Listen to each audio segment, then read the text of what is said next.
So as it turns out, you can win a game in the first 3 quarters. I mean, who is this team? Let's find out on this week's 3 In, 3 Out.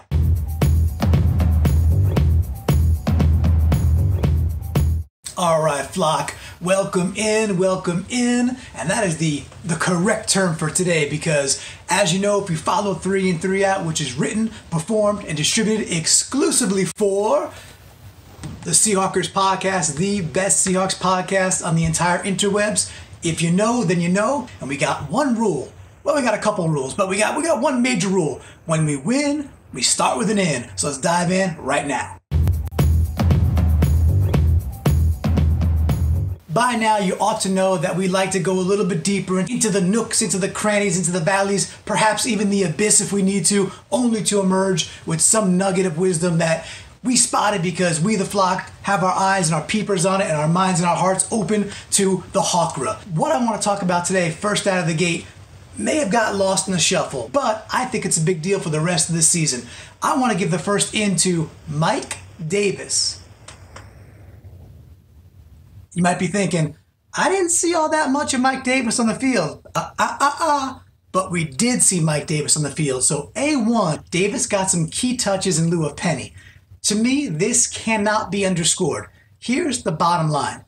Carson is our beast. We know this. We finally saw him get 32 carries, and it's like Ivan Drago. The results are obvious. Whatever he hits, he destroys.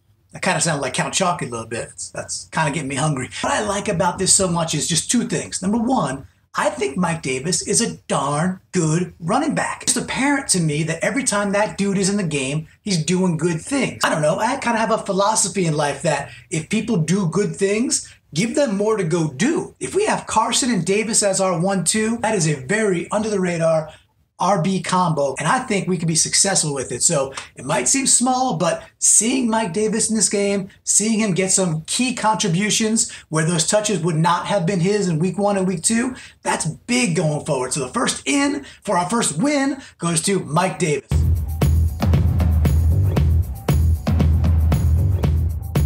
So the game wasn't all roses. I've got to check in on a couple of mental mistakes where so far, in my estimation, we've played 3 teams that are not making the playoffs because those 3 teams have bottom 10 or at least bottom 15 QBs, and we're only 1 and 2. So it's kind of a K-Lostima. What do we do now? We cannot have mental errors. Not once, not thrice, but twice we had too many men on the field.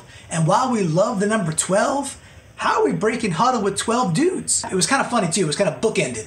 It happened early in the game, and then later in the game when Dallas still had a little sliver of hope. Might be a small thing, but we're not playing quality teams right now. Our schedule gets markedly tougher, or at least it seems to, in the second half. We just got to tighten the ship up a little bit. So I'm not sure who that out actually goes to, but as a unit, man, we got to be able to count, and we should know the number 12 near and dear to our hearts. If you're on offense, if you're on defense, if you're on special teams, it's 11, not 12. That takes the first out. Just don't make mental errors because against better teams, we're going to get burned. We can't do this against better teams. So the first out is for the number 12, and that feels icky and odd, so let's get to an in.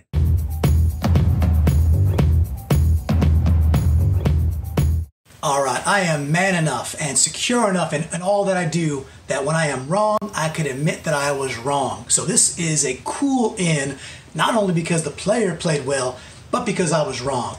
We talked about the addition of one DJ Fluker. Now, we went to the Seahawks-Giants game last year at the Meadowlands. We had an awesome cookout, got to meet so many of you flockers. Adam and Brandon were the ringleaders that they are. We had a blast. So my cousin Joel and our friend Hot Rod, they were there for the event as well. We had those tremendous burgers with the tri-tip steak sandwich in the middle. They were some good burgers. But when I was talking to them during the offseason about Fluker, they were really down on Fluker. And it kind of permeated my thought and my philosophy on the guy as well. I was not convinced this was such a solid move for our O-line. Now, the boys in the pod, so Adam was really vocal throughout the offseason that he thought Fluker was going to be a huge improvement to our O-line. And you know what? With him back in the lineup, he missed the first 2 weeks. What I saw was something kind of special. So I want to give that man a nickname. I want to give DJ Fluker the nickname Admiral Akbar. And why? Why, pray tell? Because it's a trap. And here's the deal.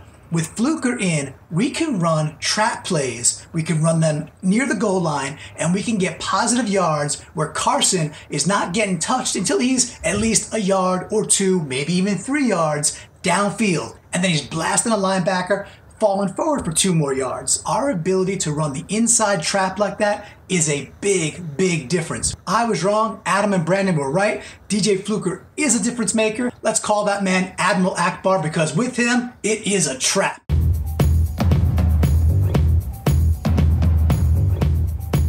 All right, tough game to find too many outs, and that's like too much pitching in baseball, right? That's a good problem. We can solve for that problem. So this out's going to go to B. Marsh. Brandon Marshall kind of had a bit of a rough game. He dropped 2 key first downs. I think they were both in the first half. Later, he then caught that little zip line dime from Russ, which has got to be one of the prettiest passes of all time. The fact that it kind of just hovered like a UFO right into his hands, put his hands up at the last second, snagged it, and then did the push-ups to show the world he still got it. But in the first half, there's 2 first downs. He's got to come down with those. So hey, listen, anybody can have a bad day.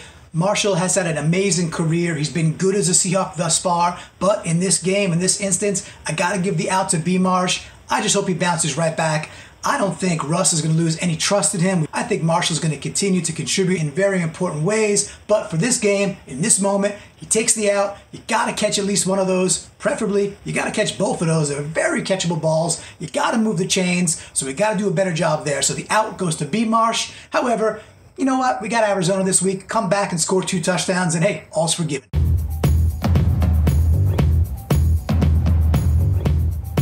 All right, so I went and saved this last in for last because I think it's kind of special. It was about 4:40 to go in the second quarter, and we did something kind of neat that I just think needs to be glorified and amplified. On a drive, Chris Carson gets the ball on first down. I don't know, gets about 5 yards, 6 yards, 4 yards, some good first down yardage. So away we go, happy with that. On second down, Chris Carson gets the ball and gets another like 3 yards, 2 yards, 4 yards, whatever the math is. I'm not, a statistician per se. However, it left us at 3rd and 1, or like 3rd and 1.5.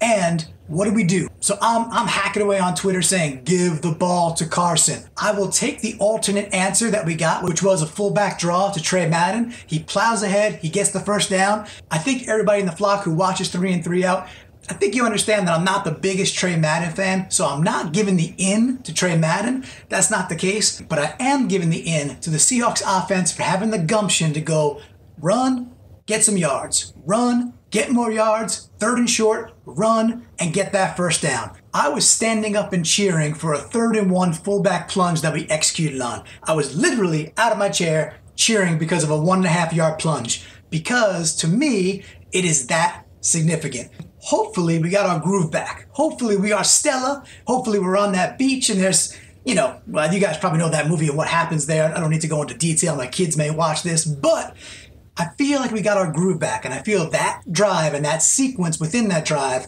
was the microcosm, was indicative of how this team is going to be, how we're going to act going forward. I am so happy and so positive going into this next game, as long, with the caveat, the asterisk already, as long as we stick to this formula, because this formula works for us, it works for Russ, and it's how we win games. It's not that hard.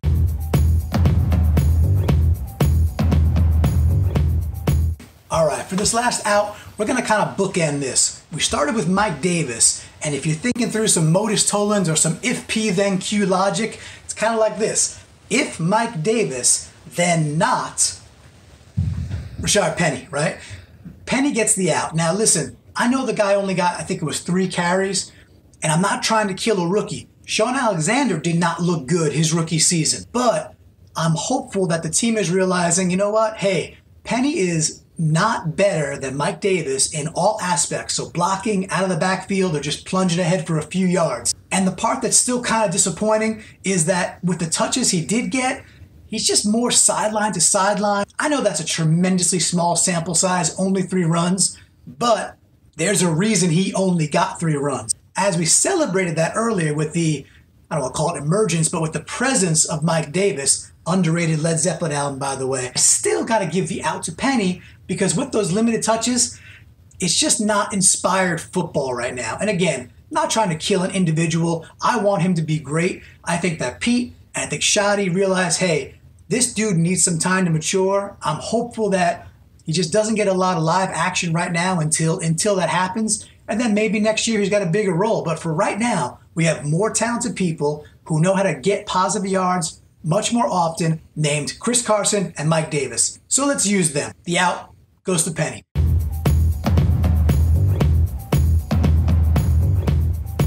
That was an awesome win versus Dallas. Obviously, we head into the desert to take on Arizona. We get the rookie QB. Let's see what we can do there. If you are not listening to the Seahawks podcast, you need to do better. So find them, iTunes, Android apps, anything like that, everywhere you want to be. These guys put out amazing content week in, week out, and I encourage you to go to getintheflock.com to join the flock. Find them on YouTube, subscribe to their channel so you get bonus content like this. Thank you to all the flockers who did contribute this week. There was some great commentary. What a blast watching the game with everybody virtually. Ton of fun. And hey, with that, let's go beat the Redbirds. Let's go beat them and beat them silly. Can we do that? All right, go Hawks. Oh, I gotta say too, on this same topic, I gotta give a shout out to Keith Kedover, so Flocktimus Prime, who made GIFs of this show, of this little segment, and then used them and wove them into our experience, our shared experience on the Seahawkers podcast Ring of Honor. That was so cool. So to Keith, I can't say thank you enough. It was oddly one of the coolest moments of my life to be gift, I suppose. But yes, we ran the freaking ball. Thank you, Keith.